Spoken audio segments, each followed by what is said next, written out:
This is how you're going to display Elementor slider from templates for free. So first thing that we're going to do is we're going to head over to our Elementor website editor, and then from here we're first going to make a slider as a template. So in order for you to do that, we're going to search for slides right here. From the left side panel, just going to search for slides, and then we're going to drag slides over to this page. Now once you have your slides right here, you can just edit this. You can add some colors, or you can change the colors. You can add or change any of the styles that you want.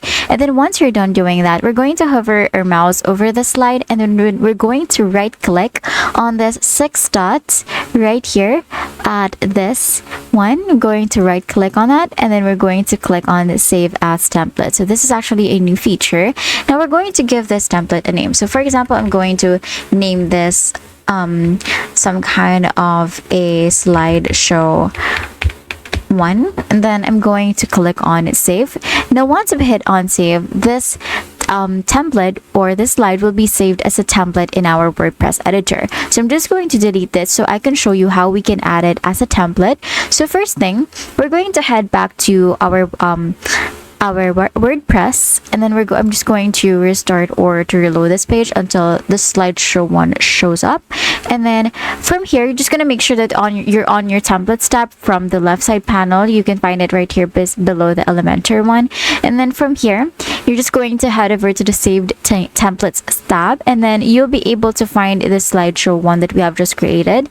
Now this is a template, and all you have to do is to just copy the shortcode for this template. So you'll be able to see the shortcode right here at the right side. You're just going to copy that one, and then from there we're going to add a shortcode right here to our page. We're heading back to the website editor, and then we're going to search for a shortcode at the left side panel. Once again, right here at the Elements tab, we're going to drag the shortcode over to our page, and then from here, again, looking at the left side panel, you'll be able to see this shortcode section where you can type or you can paste the shortcode that we have just copied from the templates section. I'm just going to paste this, and then I'm going to hit on enter, and as you can see, our slide has been added as a template for free in the Elementor website editor. And that's it. That is how you're going to display Elementor slider from templates for free. If this video helped you, please don't forget to like the video and subscribe to the channel for more videos like this.